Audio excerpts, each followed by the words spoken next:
Pemirsa, mungkin Anda sering melihat aksi anjing polisi alias K9 di televisi atau sosial media. Kali ini segmen Ayo Cari Tahu akan mengajak Anda melihat keseruan pelatihan anjing-anjing pintar ini, mulai dari mengejar pelaku kejahatan, melacak bom, dan juga narkoba sampai mencari korban di reruntuhan. Seperti apa prosesnya? Berikut adalah laporan jurnalis Metro TV ada Reda Pulpi dan juru kamera Venus Aksa.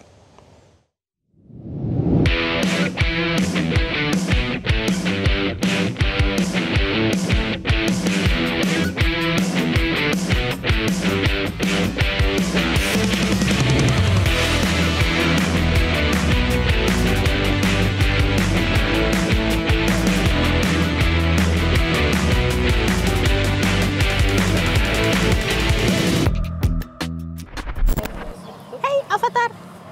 Hai pemirsa, kali ini saya nggak sendirian karena saya ditemenin sama Avatar nih. Ada K9 punya Polri yang ramah banget dan ini umurnya baru 18 bulan. Jadi kali ini saya akan ngajak Anda untuk melihat secara langsung aktivitas dan juga latihan dari para K9, tentunya nggak sendirian. Saya akan mengajak Anda untuk ngobrol langsung. Ada Pak Sugianto. Halo ya, Pak, apa kabar? Halo, sehat. Ini kita mau melihat pelajaran apa ini? Kebetulan ini di unit pelacak kriminal umum atau CAKUM.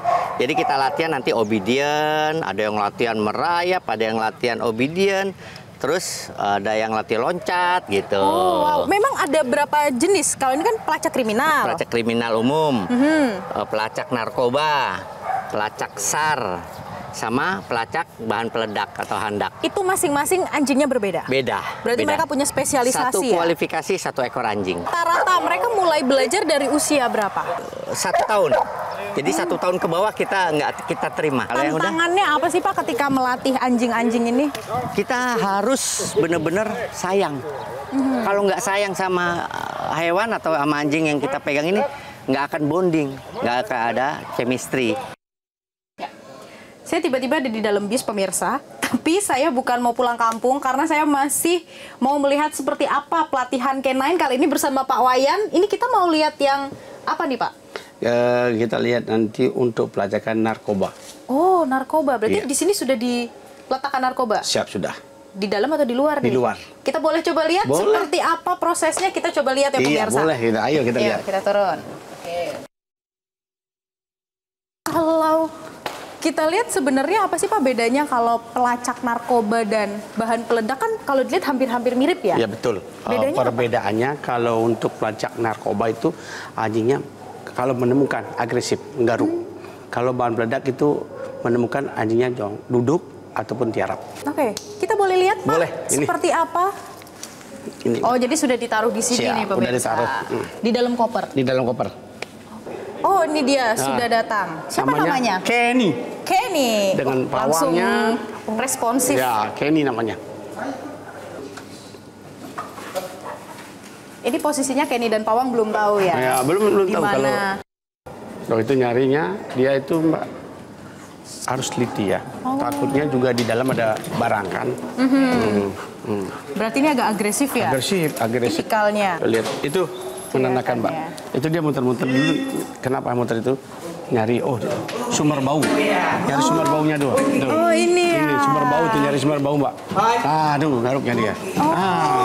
Itu namanya kong. Apa itu? Kong itu hadiahnya dia. Kong itu permainan dia kayak bola. Oke, butuh waktu berapa lama untuk mereka siap ke lapangan? 6 bulan sampai 1 tahun bisa. Tapi Bisa, tiap ya? hari kita latihan. Tadi naik kereta udah nih pemirsa, sekarang naik pesawat karena kita mau melihat seperti apa pelatihan K9 bahan peledak. Benar ya Mas Itumayang ya?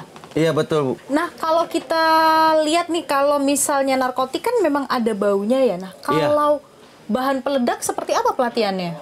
Pelatihannya tetap sama, kita ciumkan dasarnya, bahan dasarnya yang alami, yang murni, seperti belerang juga termasuk, pupuk urea juga secara alami, termasuk unsur bahan peledak juga yang sedemikian rupa para oknum untuk merakit bom itu. Kita boleh lihat aksinya? Boleh, siap. Ada siapa boleh. ini? Kita kebetulan punya JSD dari Belanda bernama Alma. Oh, Alma. Betina ya, Mbak. Ini dia Alma. Boleh kita Ayo, Alma masuk. lihat nih pemirsa seperti apa aksinya Alma dalam mencium bahan peledak. Nah, ketika mereka sudah pensiun nih Mas, kalau saya lihat kan kalau di luar negeri nih Kenan ada yang diadopsi. Kalau di sini seperti apa? Tetap kita rawat, Mbak. Seperti anak kita sendiri, Mbak. Meskipun sudah pensiun ya? Iya, Mbak. Sampai kita benar-benar kinen tersebut ya mati secara manusia, Mbak. Mas itu Meyang, tadi kalau saya pemirsa sudah lihat yang kriminal umum, pelacak narkotik, pelacak handak, kayak kurang satu SAR ya. Iya, betul. Saya mau ngajak Anda lagi nih pemirsa untuk lihat seperti apa pelatihan anjing-anjing yang biasanya dipakai untuk SAR nih mencari korban di bencana alam gitu. Benar ya Mas Iya. ya? Oke, makasih banyak Makasih, Mas. Mbak. Iya pemirsa. Sekarang saya ada di mana nih? Semacam reruntuhan ya, outdoor yang jelas pemirsa, karena kita akan melihat seperti apa sih pelatihan dari Canine Unit SAR. Yang pasti nggak sendiri, ada Bung Erasmus. Halo, apa kabar? Iya, baik. Ini sedang pelatihan apa ini? Oh iya, kami sedang pelatihan K9 SAR. Dalam hal ini untuk latihan kadaver atau pencarian mayat. Oh, berarti ada apa yang digunakan alatnya? Oh iya, kami pertama bahan utama kami adalah K9. Yang kedua ada bahan yang serupa dengan bau mayat, Visido namanya. Oh, ada ya? Ada. Oke. Hanya serupa doang. Nah, Bang, ini kan posisi hujan ya? Iya. Itu akan mempengaruhi kinerja K9 nggak sih? Sebenarnya mempengaruhi juga, tapi dilihat dari kondisi keadaan tanah ya. Kalau tanahnya hujannya lebat, berarti permukaan tanah ditutupi dengan air, sehingga itu nggak bisa mencari karena bau pori-pori tanah itu untuk uap bau mayat itu nggak bisa. Ketika di lapangan kerjasama dengan Basarnas. Kami sebelum rescue turun, kami search-nya dulu, pencarian dulu dengan menggunakan K9 ini. Oke, nah ini saya yang penasaran nih pemirsa, kan kalau ngomongin soal canine, anjing ya, meskipun mereka sudah dilatih pasti tetap ada sifat-sifat anjingnya lah. Iya. Kalau lagi musim kawin, itu ngefek nggak ke kinerjanya? Ngefek dong. Nah, pada saat musim kawin, yang paling ngefek itu anjing pejantan. Betina lagi loop, nah, pada saat loop itu anjing kawin. Nah, itu pejantan kerjanya nggak maksimal. Pasti dia akan cari bau loopnya itu. Oh, si betinanya? Si betina mah dia kerja santai-santai aja.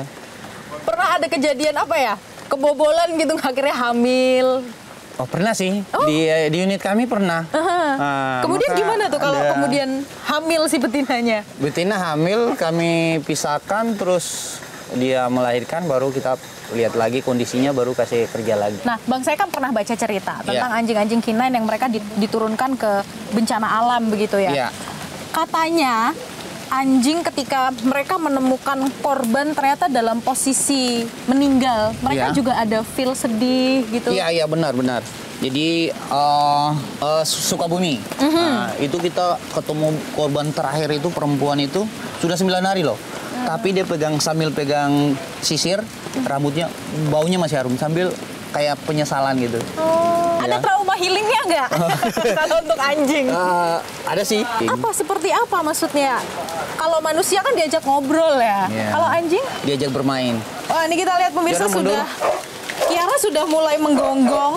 Nah itu dia ketemu korban ya di dalam. Jadi memang sengaja dibuat menumpuk-numpuk ya. Iya, seakan-akan dia tertumpuk bergedung. Oh. Atau benar. Wah, benar pemirsa. Ya, ini korbannya. Oh iya. Padahal cuma diam ya, Mas ya? Diam. Oh. Jadi nggak reaksi apa-apa. Menggunakan indera penciumannya. Iya, karena dia dilatih untuk mencium bau CO2. Gitu. Menarik ya pemirsa kalau kita ikuti satu hari ini seperti apa pelatihan canine. Tadi ada yang mencari narkotik, kemudian handak, kriminal umum, terus yang terakhir ini SAR. SAR, ya. Terima kasih banyak Ya, Bang, saya sama-sama. sudah diajak melihat berkeliling seperti apa pelatihan canine. Dan setelah ini kayak saya mau main-main, boleh nggak sih? Oh, sama boleh. canine-nya? Boleh, silakan. Udah, Pak. Karena udah selesai latihan, jadi saya mau main-main dulu. Jadi sampai jumpa. Sampai jumpa. Jelajahi cara baru mendapatkan informasi. Download Metro TV Extend sekarang.